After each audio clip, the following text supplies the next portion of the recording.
Good afternoon mga ka-invest. Nandito ulit tayo sa Clermont by Philinvest. Ngayon meron tayong mga bagong bukas sa Clermont Phase 5. So nasa last batch na po tayo and malapit na po itayo yung clubhouse natin. So yung mga client po natin na na-turnover na dati, pwede na po magpatayo ng bahay sa Phase 5. So sariling design po yun, iba-ibang design.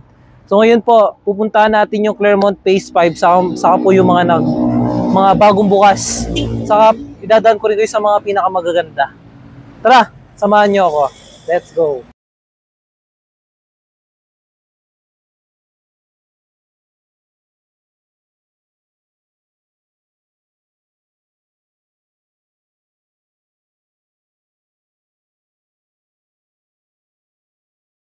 So ito po yung main road ng Clermont.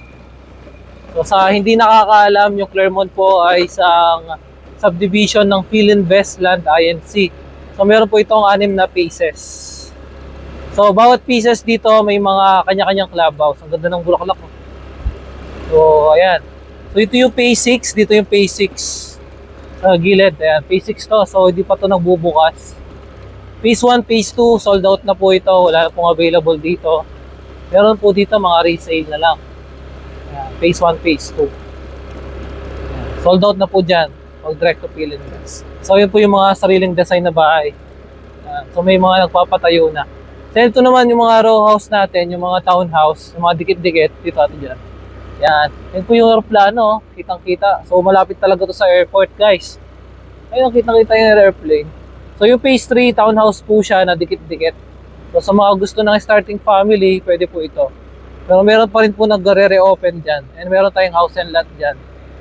May sarili din po siyang gate sa clubhouse. And finally, syempre, dito na tayo sa phase 5. Phase 5. And yun naman sa pag dinaretso natin yan yung phase 4. So, single attached unit yan. So, ito yung main gate ng phase 5 dito. So, yung nagbagong bukas dyan, guys, itong block 8 saka block 1 na tapat ng main gate. Ayan, no? So, itong sinasabi kong ito, bukas po yan. So katabi mo main gate. Ito po, yan. So wala kang katabi dyan. Parang corner end na rin to kasi yung katabi mo garden siya. Ganda niyan. Saka malapit ka sa main gate. Malapit ka sa main gate. Yun nga lang, syempre, di na ako magpapaka-sugar coat sa inyo. Maingay nga lang, syempre, daanan ka eh. Saka kailangan mo saka malaki daan mo. Yan, laki ng daan mo. Parang 12 meters. So yun po yung maganda dito. So ayan, ito rin available din to, yung block 1. So kung sa mga nagtatanong dyan, so available po yung corner lot to na to, yung dalawa dito. Available po yung dalawang corner lot dyan. And tara, puntahan pa natin. And ito naman yung clubhouse natin, yung nasa gitna. So yung mga nag-open po, yung last batch natin, nakapaligid sa clubhouse. So meron na rin po tayong dalawang na i-close. So ito po, itong corner lot na to, saka magkakatabing 4 na bloke dyan, lote dyan is available. And dito naman din, available din po yung corner lot na to, saka yung mga 4 na lote. And tara, puntahan natin yung mga bukas na bloke. So yung block 12 po, ayan, yung Goddard Street. So Goddard Street. So available po ito. Ito po yung nakuha ng client ko. So na corner lot na yan. Pero yung talikuran niya, available. Itong buong ano na to is available, pero lang yung dalawang corner lot sa taas. Ayan. And ito naman, yung block 10. Available po ito lahat, pati yung corner lot. So ito po yung 174 square meter lot. Ayan. So ito po yung 174 square meter lot. So 174 po ito. So corner lot po siya, and ito po yung clubhouse. Sabi yung clubhouse. Ito na yun. Ito po yung clubhouse natin, yung open space na to. So yung Toss Street po siya, no? Toss Street. Ayan. Dito po itatayo yung clubhouse. So malapit na po itayo yan. Sabi po ng office, 3rd quarter, tatayo na po siya. So napakaganda po dito. Napakalit lang po ng phase 5. Saka final batch na po to. Pag naubos po to, baka wala na pong residential lots only na available na hulugan dito sa Clermont by Philinvest. Lahat house and lot na. Alright. So ito na po yung last batch natin na residential lots, kaya sana makakuha tayo at pagpipray ko na makakuha tayo. So lahat dito inner lot sa corner lot available sa Block 10. And ayun. So yung ito yung pinakamurang computation natin na malapit sa gate. So ito yun, 120 square meter lot siya. So pag may 3% discount or pag 24 months to pay, ayan, walang discount, nasa 2.9 po siya. Ito, 2.9. And pag meron naman 3% discount, nasa 2.8 po siya. Ayan, kita nyo sa video. So, yung pinakamurang corner lot naman natin is nasa Block 8. Block 8 lot, Block 8 lot, Block 8 lot 16.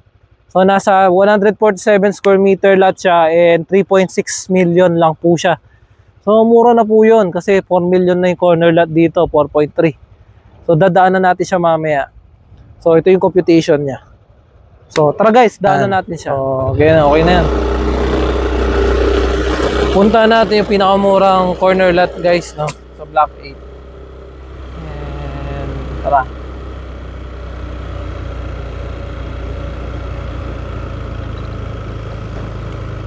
So, ito yung Block 8 guys. Block 8. Ito ba yung Block 8? Yung Block 8 na. Ito yung Block 8. So, yung pinakamurang corner lot po natin, ito pong Block 8 lot 16, ito po siya. Ayan. Ito po yung pinakamurang corner lot natin. So, yung street name po natin is Spitzer. Ayan po, Spitzer. Sa ngayon po, nakuha na kasi yung pinakamura dati. So, ito na po yung pinakamura ngayon na corner lot.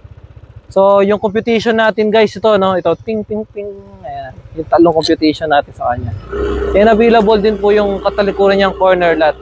Pero, yung nga po, pag morning sun, mas premium po yung value niya pag morning sun. Mas mataas na. Saka nakaharap kasi sa ano siya, no? Sa clubhouse. Parang mas mataas yun ng mga 300 to 500,000. Ayan. So, sa mga gusto ng corner lot guys, i-message nyo lang po ako. Mabibigyan ko po kayo. Makakapili tayo. Marami pong corner lot na yun. Kaya kung may available pa, reserve na natin agad yan. Kasi mabilis po talaga to. Kung i-invest tayo, mabilis din to mabenta. Kung naman gusto natin magpatayo ng bahay, mas maganda yung bahay natin pag corner lot. Dalawa yung daan natin. Ito, available to.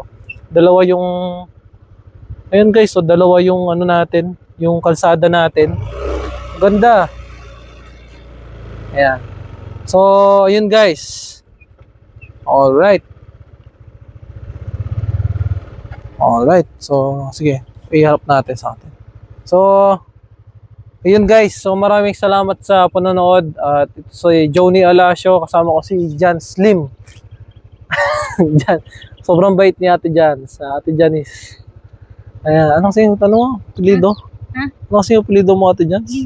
Liwag, si Ate Janice Liwag. Pag gusto natin ng house and lot, lalo na sa Phase 4, si Ate Janice yung makakatulong sa atin. So, pupunta namin yung Phase 4 ngayon, guys.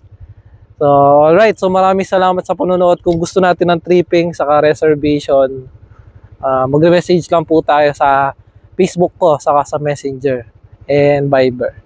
Alright, tara, mag-reserve na tayo and site viewing. Bye!